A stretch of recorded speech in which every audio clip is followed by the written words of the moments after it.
Bien, Apocalipsis 3, versículo 3, título es Vendré como ladrón. Apocalipsis 3:3, el texto nos dice, es mensaje 53 de esta serie: acuérdate pues de lo que has recibido y oído, y guárdalo, y arrepiéntete. Pues si no velas, vendré sobre ti como ladrón, y no sabrás a qué hora vendré sobre ti.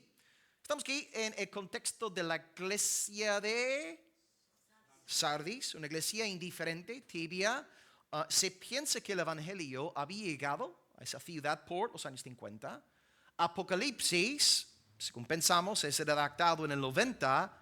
Consiguientemente, hay un hueco aquí de 40 años. La iglesia lleva 40 años ya montada. Y cuando llegó el evangelio ahí, hubo una generación piadosa, encendida en el Señor, que predicaba la palabra. Pero ahora, 40 años más tarde, hay una nueva generación apática, más mundana que santificada, que no está dando testimonio del Señor Jesucristo. Habían heredado ceremonias evangélicas, pero sin el poder del Espíritu de Dios. Y el Hijo de Dios, Jesucristo, ahora quiere que los feligreses se acuerden de lo que la primera generación recibió. Él desea que regresen a ese mensaje original. Él les dice: tenéis que acordaros de lo recibido y de lo oído. Entonces, ¿qué es lo que recibieron en Sardis? ¿Qué es lo que habían oído? Pues inicialmente habían recibido y oído el evangelio. Cristo muerto por los pecadores, resucitó al tercer día. Aquellos que creen en Él, incluso entre los gentiles, aquellos que creen arrepintiéndose, serán salvos. Y este mensaje transformó a los gentiles de Sardis. Pero han pasado 4 décadas y muchos de la primera generación ya estaban en la tumba. Y ahora tenemos una nueva iglesia con gente tristemente sin esa eficacia dada por el Espíritu Santo. El doctor James Hamilton explica que el arrepentimiento aquí, porque Jesús les dice, ¿no? Tienen que acordarse de lo recibido, lo oído, guardarlo y arrepentirse. Doctor James Hamilton dice que este arrepentimiento tiene que ver con la vergüenza social experimentada por la iglesia. Porque como no querían sufrir vituperio por el nombre de Jesús, iban guardando silencio, estaban bautizados en silencio y vivían vidas mundanas para no sufrir ahí fuera de la iglesia. Así que la iglesia tiene que arrepentirse y volver a anunciar a Jesús públicamente. ¿Y qué pasará si la iglesia no se arrepiente? Pues Jesús da una fuerte advertencia. La leo. Vendré sobre ti como ladrón, y no sabrás a qué hora vendré sobre ti. Así que esta venida aquí no es la segunda venida. No estamos aquí hablando del día final, la parucía. Cristo vendrá para resucitar a los muertos y juzgar a todos. Estamos hablando aquí de un juicio de Cristo para con una iglesia rebelde, una iglesia desobediente. Qué fuerte que Cristo puede venir en juicio sobre una congregación. De hecho, en el capítulo anterior, ya leímos en Apocalipsis 2:5, aquí estoy citando palabras que fueron enviadas a Éfeso: arrepiéntete y haz las primeras obras. Pues si no, vendré pronto a ti, ahí está el verbo de nuevo, venir, vendré pronto a ti y quitaré tu candelero de su lugar si no te hubieres arrepentido. Quemados. Cristo cumplió con su advertencia. Hace poco le recordé a un apologista católico romano que no hay más iglesia en Éfeso. Tú vas ahora a Éfeso, musulmanes por todos lados, no hay testimonio cristiano. Y si tú vas hoy a Sardis, no hay iglesia cristiana. Toda esa zona está bajo el poder de los islámicos. Las amenazas de Cristo son reales. Él envió juicio sobre Éfeso y sobre Sardis. Amados, Cristo es nuestro mejor amigo, nuestro pastor, nuestro rey. Pero amados, no hay peor enemigo que Jesucristo.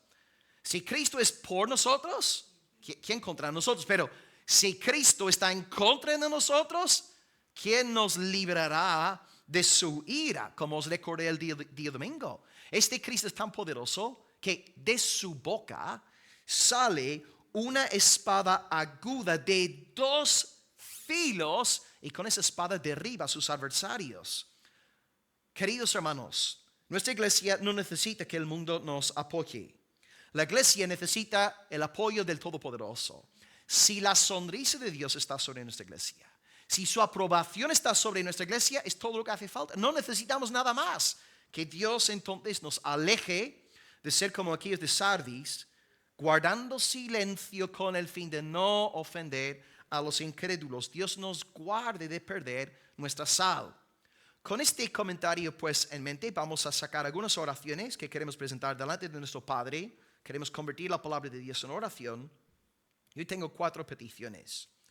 La primera petición, o bueno, la primera acción de gracias. Padre, número 1, gracias por el Evangelio. Gracias por el Evangelio.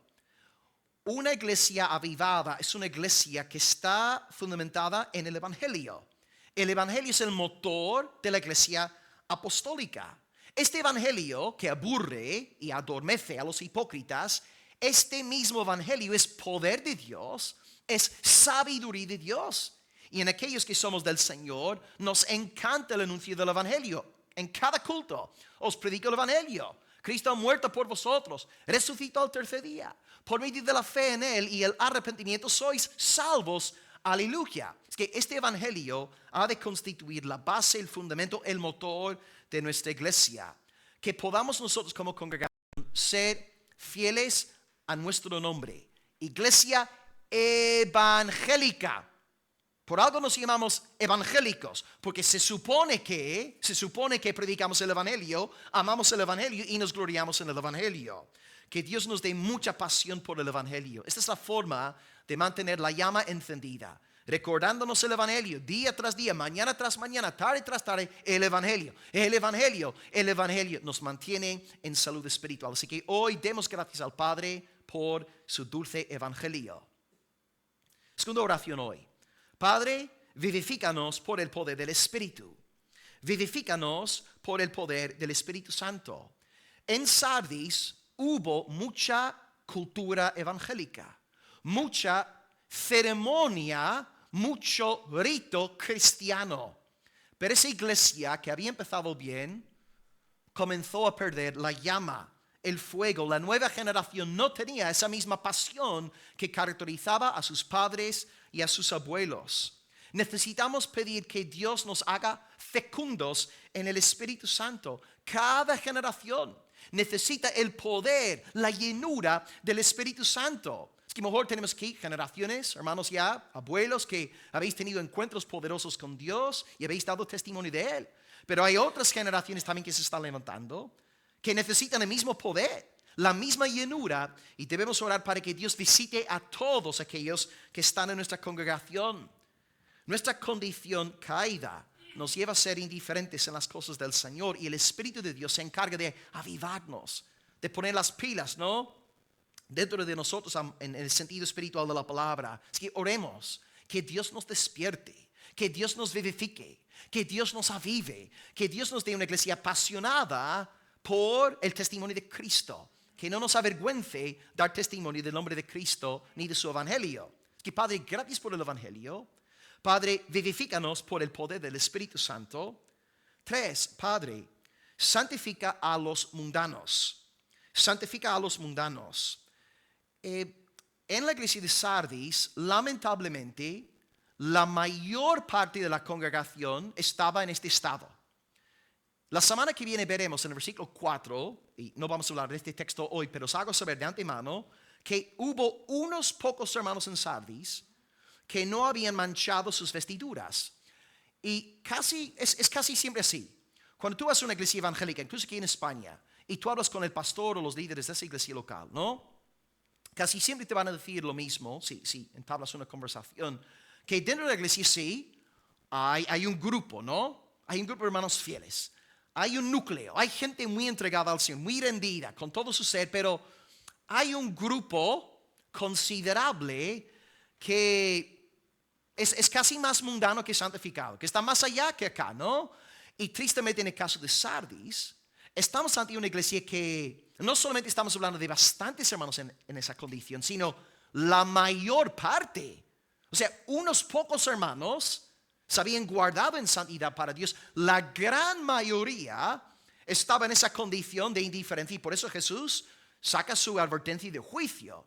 Y debemos orar también para que nuestra congregación, por supuesto, ¿no?, en cada iglesia hay un núcleo fiel que está ahí peleando la buena batalla, dando buen testimonio, pero también debemos hacer esta oración nuestra y pedirle al Señor que en nuestra membresía, estos hermanos, hermanas que están más allá que acá, más apagados, más mundanos que santificados. Roguemos, Señor, por favor, despiértalos, sacúdelos, amado Dios, como en Sardis, porque si este estado permanece, es como un cáncer que acaba contagiando toda la iglesia y luego la ira de Cristo viene contra la congregación. Es que oremos hoy, Dios, por favor, santifica a esos apáticos, tibios, enciéndelos a todos. Danos una iglesia llena de tu fuego, Señor. Y número 4, finalmente. Padre, por favor, no quites nuestro candelero. Padre, por favor, no quites nuestro candelero. Dios ha puesto un candelero aquí en Almería. Y por supuesto nosotros como cristianos, nuestro primer deber es para con Cristo. Mi primer deber es amar a Jesús, seguir a Jesús, atesorar a Cristo. Pero si yo amo al marido, amo a la esposa. Es decir, si amo a Jesucristo, es indispensable que yo ame a la iglesia de Jesús. No puede ser mi amigo, ¿sí? No te llevas bien con mi esposa, ¿verdad? Somos una sola carne. Y Cristo también. Debemos amar a Jesús y amar a su iglesia. Y si amamos a nuestra congregación, queremos que su testimonio permanezca. No queremos que nuestro candelero sea quitado. Pero ¿qué pasa con nosotros? Nos entra esa mundanalidad, nos entra la cobardía. Ya no queremos confrontar al mundo con el evangelio, llamando a la gente al arrepentimiento. Nos da vergüenza, nos encerramos entre 4 paredes, ¿no? Teniendo culto entre nosotros mismos, pero ya no hay impacto, ya no hay semilla sembrada, ya no hay testimonio valiente del Señor Jesús. Y necesitamos orar para que este miedo no nos paralice, porque como vemos aquí en Sardis, esto acaba produciendo una iglesia mundana, encerrada en sí misma, y una iglesia pronta, tristemente, ¿no? Como vemos aquí, una congregación a punto de desaparecer. Es que como os recordé la semana pasada, tengamos presente la raíz o las raíces de nuestra congregación en Almería. Nuestra iglesia comenzó hace más de 55 años en virtud de un misionero inglés que llegó aquí dando sus clases de matemáticas, de inglés, repartiendo sus folletos, invitando a los españoles al culto, compartiendo la palabra. Y gracias a su labor, juntamente con estos españoles que estaban aquí, Dios levantó una obra aquí en General Luque, Almería. No nos olvidemos de estas raíces, ¿no? Porque a veces, como indiqué el jueves pasado, podemos entrar en ese orgullo espiritual. Bueno, nosotros ahora tenemos más entendimiento, más sana doctrina, más enseñanzas, más predicaciones. Puede ser que sí, pero ¿acaso somos más tal vez desobedientes que ellos? ¿Verdad que sí? Tenemos muchos más recursos, pero ellos eran más obedientes que nosotros. Ellos salían, ellos predicaban, ellos testificaban de Jesús, no se avergonzaban del Señor. Es que Dios nos ayude a ser fieles para que esta iglesia permanezca 50 años más. Y que la generación actual, ¿no? Estos jóvenes que están entre nosotros, que el fuego también, que los alcance, que sean transformados para que ellos den buen testimonio en los próximos 10, 20, 30, 40 años, ¿verdad? Que Dios fortalezca su obra aquí, que no quite nuestro candelero y convirtamos pues este asunto en una cuestión de petición hoy delante del Señor. Es que hoy, Padre, gracias por tu evangelio. Padre, vivifícanos por el poder del Espíritu Santo. Padre, santifica a los que están más allá que acá. Y Padre, no quites nuestro candelero. Que esta iglesia te dé mucha gloria, muchas décadas más. Y el pueblo del Señor dice, amén. Gloria.